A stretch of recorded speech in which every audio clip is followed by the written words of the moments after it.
샬롬, 10월 넷째 주 맡은 자의 책임으로 가정 예배를 시작하도록 하겠습니다. 자, 오늘 마음을 위한 아이스 브레이크는 꼭꼭 숨겨라입니다. 사회자는 시간을 정한 후 모든 사람에게 물건을 보여줍니다. 한 사람에게 시간을 정하고 물건을 숨기게 합니다.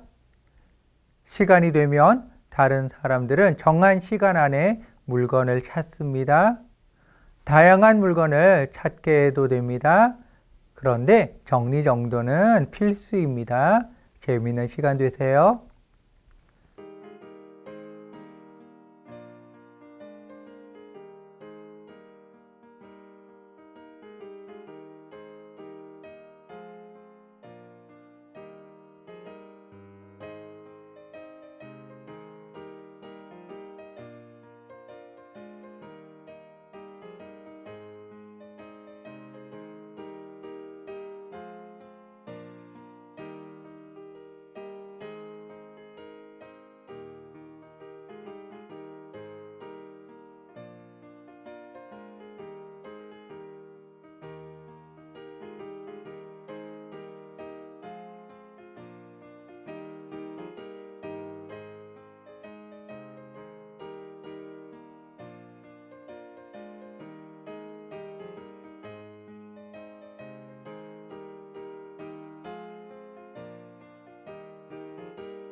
함께 찬양하는 시간입니다. 믿음이 없이는 우리 하나님을 찬양하시겠습니다.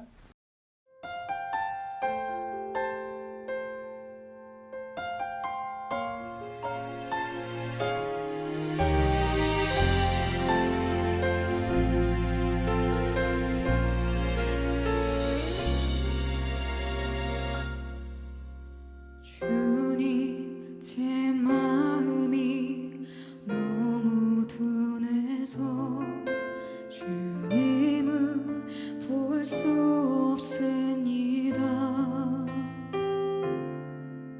이 땅에 속하여 이 땅만 보다가 주님 손을 놓쳤습니다. 나는 나그네로 왔는데 왜 주저앉게 되었나. 나는 정직인데 언제부터 내 삶의 주인이 되어버렸나.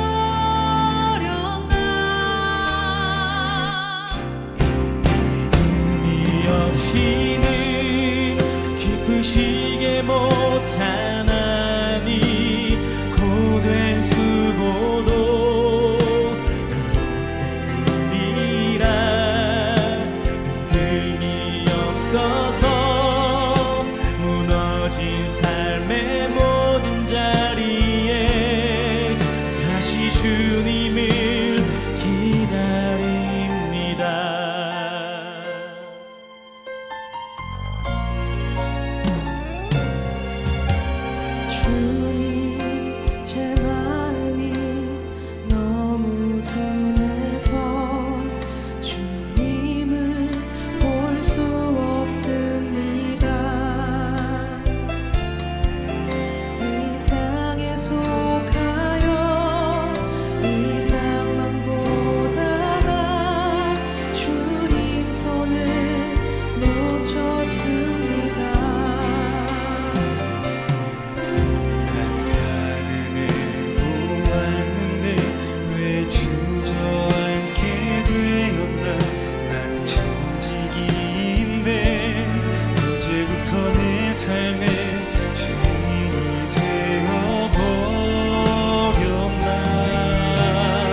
사랑하는 하나님, 저에게 있는 모든 것은 하나님께서 맡겨주신 것입니다. 하나님의 것입니다. 잘 관리할 수 있는 지혜를 주소서. 부지런하여 게으르지 말고 열심을 품고 예수님을 섬기게 하소서. 예수님의 이름으로 기도합니다. 아멘. 하나님께서 오늘 우리에게 주시는 말씀은 출애굽기 22장 5절에서 15절 말씀입니다. 사람이 밭에서나 포도원에서 짐승을 먹이다가 자기의 짐승을 놓아 남의 밭에서 먹게 하면 자기 밭에 가장 좋은 것과 자기 포도원에 가장 좋은 것으로 배상할지니라. 불이 나서 가시나무에 댕겨 낯간이나 거두지 못한 곡식이나 밭을 태우면 불러온 자가 반드시 배상할지니라. 사람이 돈이나 물품을 이웃에게 맡겨 지키게 하였다가 그 이웃집에서 도둑을 맞았는데 그 도둑이 잡히면 갑절을 배상할 것이요, 도둑이 잡히지 아니하면 그 집주인이 재판장 앞에 가서 자기가 그 이웃의 물품에 손댄 여부의 조사를 받을 것이며, 어떤 이런 물건, 즉 소나 나귀나 양이나 의복이나 또는 다른 이런 물건에 대하여 어떤 사람이 이르기를 이것이 그것이라 하면 양편이 재판장 앞에 나아갈 것이요, 재판장이 죄 있다고 하는 자가 그 상대편에게 갑절을 배상할지니라. 사람이 나귀나 소나 양이나 다른 짐승을 이웃에게 맡겨 지키게 하였다가 죽거나 상하거나 끌려가도 본 사람이 없으면은 두 사람 사이에 맡은 자가 이웃의 것에 손을 대지 아니하였다고 여호와께 맹세할 것이요, 그 임자는 그대로 믿을 것이며 그 사람은 배상하지 아니하려니와, 만일 자기에게서 도둑 맞았으면 그 임자에게 배상할 것이며, 만일 찢겼으면 그것을 가져다가 증언할 것이요, 그 찢긴 것에 대하여 배상하지 아니할지니라. 만일 이웃에게 빌려온 것이 그 임자가 함께 있지 아니할 때에 상하거나 죽으면 반드시 배상하려니와, 그 임자가 그것과 함께 있었으면 배상하지 아니할지니라. 만일 세낸 것이면 세로 족하니라. 어떤 사람이 자신의 밭이나 포도원에서 가축을 먹이다가 가축을 풀어놓아 남의 밭의 곡식을 뜯어먹게 했을 경우 손해를 배상해 주어야 합니다. 자신의 밭이나 포도원에서 제일 좋은 농산물로 손해배상을 해 주어야 합니다. 혹은 자신의 밭에 불을 놓았는데 불이 걷잡을 수 없이 번져 남의 밭에 있는 곡식이나 베어둔 낫갈이나 밭 전체를 몽땅 태우면 불을 놓은 사람은 반드시 손해배상을 해야 합니다. 돈이나 물품을 보관해 달라고 이웃에게 맡겼는데 도둑 맞았을 경우 도둑이 잡히면 도둑은 2배로 배상해 주어야 합니다. 그러나 도둑이 잡히지 않으면 주인은 재판관 앞에 가서 이웃의 물건에 손을 대었는지 조사를 받아야 합니다. 소, 나귀, 양, 의복이나 다른 분식물에 대해서 소유권 문제로 시비가 생기면 쌍방은 재판관 앞에 가서 재판을 받아야 합니다. 재판관이 죄가 있다고 선언한 사람은 상대방에게 갑절로 배상해야 합니다.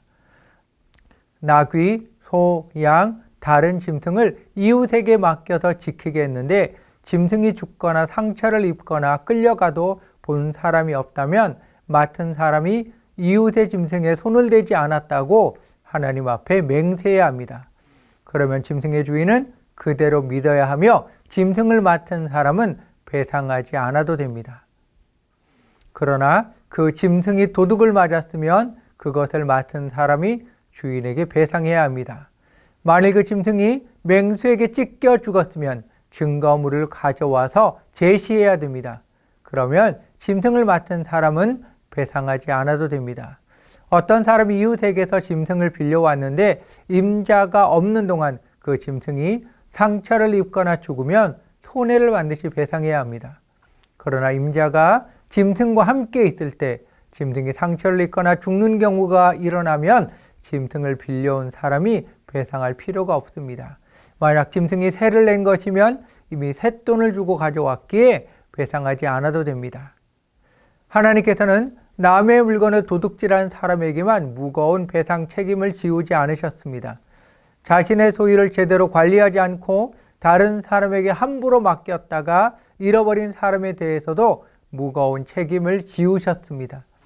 돈이나 물품을 맡겼다가 도둑 맞았을 경우 도둑이 잡히면 도둑이 배상합니다. 그렇지 않을 경우 맡은 사람은 자신이 도둑질하지 않았다는 사실을 입증하면 책임이 없습니다.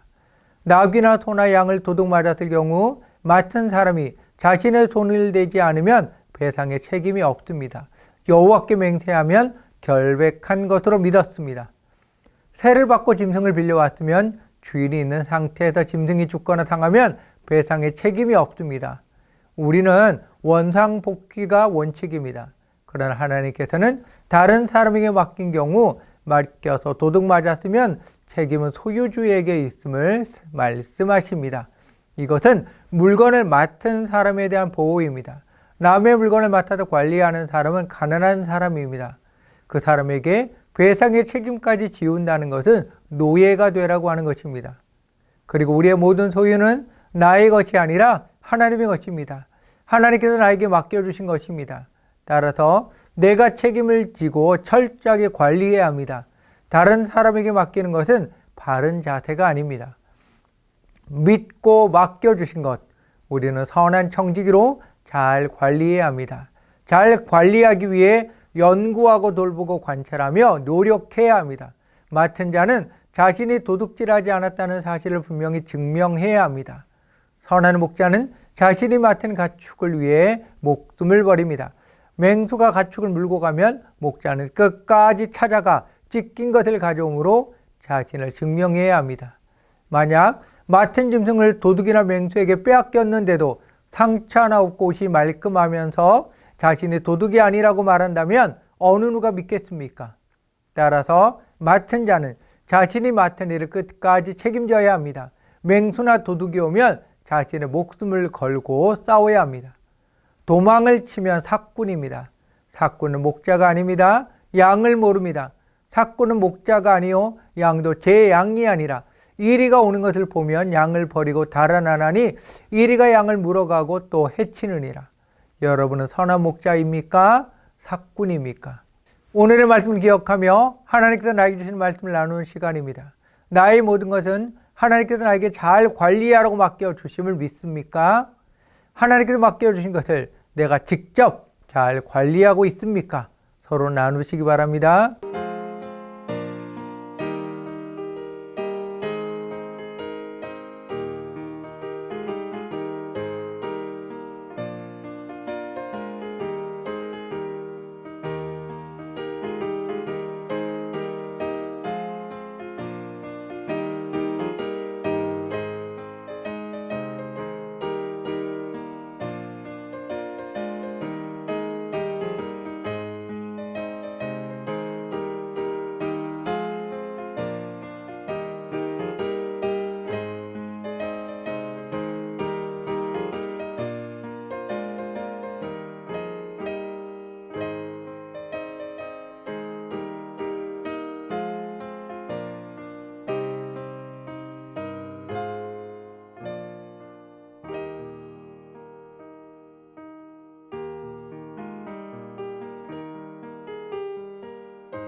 통성기도하는 시간입니다. 서로 손을 잡고 허가하셔 주셨습니다. 말씀을 듣고 깨닫고 결단하는 것을 위해 서로를 위해 기도하시기 바랍니다.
가장이 안수 기도하는 시간입니다.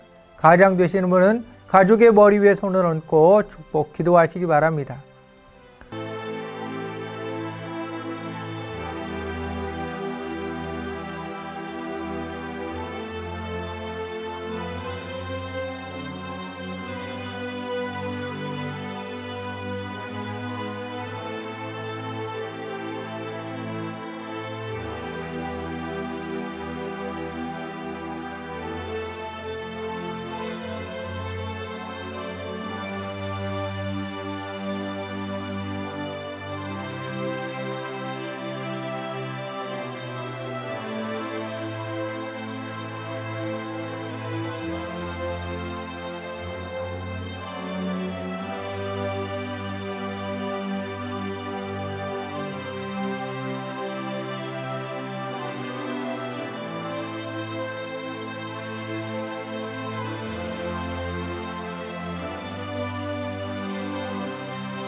사랑하는 하나님, 진실한 하나님의 사람으로 살게 하소서. 하나님께서 맡겨주신 모든 자리에서 충성된 자로 서게 하소서. 지극히 작은 것에 충성된 자는 큰 것에도 충성되고 지극히 작은 것에 불의한 자는 큰 것에도 불의하니라. 하나님께 맡겨주신 모든 것에 진심으로 충성하게 하소서. 예수님의 이름으로 기도합니다. 아멘. 하늘에 계신 우리 아버지여, 이름이 거룩히 여김을 받으시오며 나라의 임하옵시며 뜻이 하늘에서 이룬 것 같이 땅에서도 이루어지이다. 오늘날 우리에게 이룬 양식을 주옵시고 우리가 우리에게 죄 지은 자를 사하여 준 것 같이 우리의 죄를 사하여 주옵시고 우리를 시험에 들게 하지 마옵시고 다만 하게 두옵소서. 대개 나라와 권세와 영광이 아버지께 영원히 있사옵나이다. 아멘. 사랑의 나눔 시간입니다. 허가하시며 축복의 말을 나누시기 바랍니다.